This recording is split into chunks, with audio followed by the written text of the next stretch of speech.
So I just read The Complete Fairy Tales of the Brothers Grimm as translated by Jack Zipe. The Grimm tales have been around for centuries and were deeply engraved in both German and American culture by the 1900s. At least that's what I thought when I had originally endeavored to read this book. I was fully under the impression that these tales were gathered by the brothers 500 or 600 years ago by the 1900s, straight from the German peasantry itself. However, Zipe's introduction to this translation quickly dispels these ideas. The brothers Grimm themselves weren't even born until the late 1700s. They didn't put out their first collection of German folk tales until 1812, and their final version of their collection wasn't published until the late 1850s, and their work originally only gained mass international popularity by the late 1800s, early 1900s. The brothers originally started gathering folk tales not necessarily out of love for folklore, although that was part of it, but rather out of a want to research how the German language evolved over time, old German customs and traditions, as well as ancient German law. They were not even the first people to try to create a collection of old German tales, far from it. In fact, they got their start in collecting tales when they were helping another author, Clemens Brentano, make his second collection of fairy tales and folk songs. They did this not by going around and talking to peasants, but rather by reading other collections of tales and talking to professional storytellers. These storytellers were not poor German peasants, but rather wealthy or middle-class women professionally trained in the art of storytelling and German oral culture. But at least these tales were told to them by professional storytellers. Surely it was straight from mouth to pen, right? Well, not really. You see, the Grimm brothers wanted their book to appeal to early 1800s German aristocrats and bourgeoisie. They intentionally changed the tales in order to suit the taste of these upper-class people and their politics. The tales were heavily Christianized, including themes, morals, and symbolism directly related to Protestantism. Sexual elements were omitted and patriarchal elements were added in, such as emphasizing and reinforcing Christian gender roles and norms for male and female characters. Their works have since been criticized for being sexist and racist, not because these tales were originally as sexist and racist, but rather because the changes made by the brothers exceptionally were. In Zipe's introduction, he points out a specific change made by the brothers between what is considered the original oral version of Snow White and their 1812 translation. Obviously, this edit emphasizes sexist notions of a woman's place by stacking onto Snow White's workload and making her an ideal domestic housewife, as opposed to the original in which the dwarves only asked her to cook for them to earn her stay.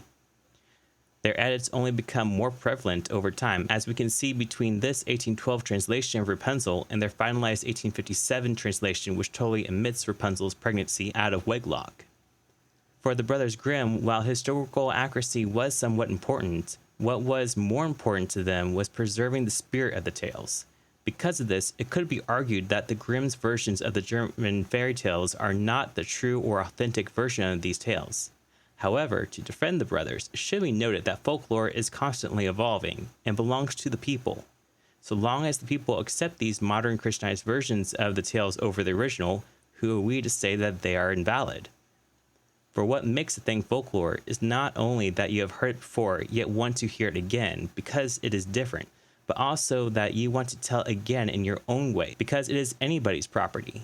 On one hand, repeated retelling establishes confidence in the rightness of what is said and how it is said. On the other hand, the beauty of a folk lyric, tune, story, or saying is that if you don't like it, you can always change it, and if you don't, someone else will. For the brothers, a secondary intention was to study the structure and elements of the German fairy tales. In fact, a major focus of their work was to create the ideal fairy tale, one that incorporated old German customs, cultural aspects, and even old language. The overall purpose of their study and collection was not historical authenticity, but rather cultural unification. In their later versions of their collection, they would omit and even heavily edit stories in order to form a representation of old German culture in an effort to unify the German people culturally, at least to some extent. While neither of the Grimm brothers would live to see a unified Germany, I'd like to believe that their work helped on a cultural level. Now, my family came to the U.S. in the 1830s. The Grimm brothers' work, while not yet internationally famous, was fairly popular in modern-day Germany. It is likely that my ancestors would have carried these stories, either the original oral versions or the early Grimm versions, to the US. These stories probably would not have been entirely foreign to me. However, the late Grimm versions, while not completely unrecognizable, would have been new to me. Much like how the Disney version of Cinderella is different from the Grimm's version, the Grimm's version is very different from the oral traditions version. So I believe I would have picked up Grimm's late version, especially the English translation, that would have been available to me just in time for this project. After reading the modern Grimm's Brothers collection, it became very obvious to me that much of American folklore is heavily influenced by it. I mean, duh, right? But some tales that I had originally thought to be distinctly American were simply reskinned versions of these old Germanic tales, specifically Playing Godfather, Tub of Butter, which is a retelling of the companionship of the cat and the mouse, with certain elements Americanized, specifically in the animals involved and the use of old Southern African American vernacular. We also see this with a lot of Celtic folklore. While I struggle to recall any specific reskinning of tales, elements of Celtic fairy tales are often found in American folklore and literature, such as the idea of another world, one that is not necessarily the afterlife, but is spiritual nonetheless, or perhaps the myriad of old wives' tales and cultural customs such as fairy rings or general land spirits, which may be called the Fae over in the UK, but here may be called haints or even just regular spirits. This all makes sense because the majority of the American population immigrated here from Europe, specifically what is now the UK, France, and Germany. It makes sense that these people would bring their folk tales with them and add in certain elements to help fit their new environment. While there was a big push for much of American history for these immigrants to forgo the culture they came from and adopt a new American cultural identity, folk tales will always remain so long as there are people willing to spread them. American folklore also has elements of Native American as well as African folklore in it, specifically when and where these communities are concerned. Trickster characters, particularly anthropomorphized animals, cheating the unsuspecting, outsmarting pursuers, and giving those who abuse their power their comeuppance, yet escaping karma themselves, comes to mind.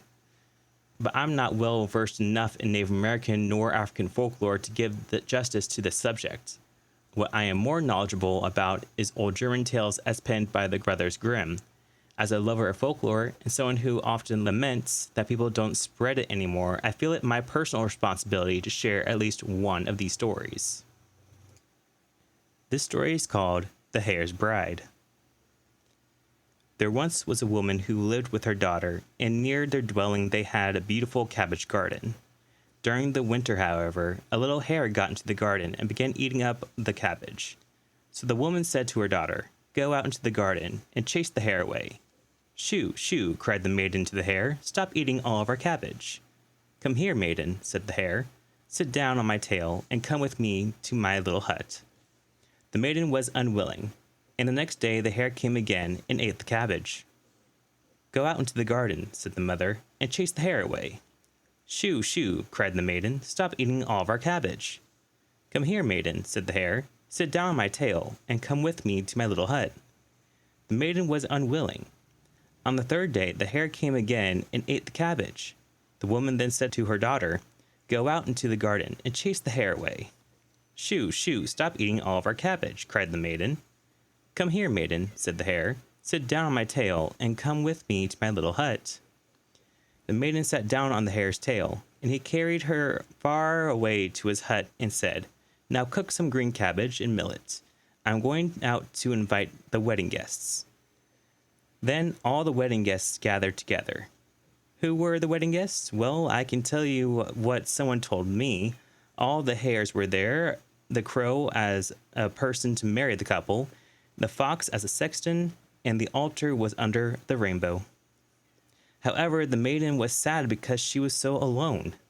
Then the hare came back and said, open the door, the wedding guests are all nice and merry." The bride said nothing but wept. The hare went away and then came back again. Open the door, the wedding guests are hungry." Again the bride said nothing but wept, and the hare went away. Then he came and said, open the door, the wedding guests are waiting."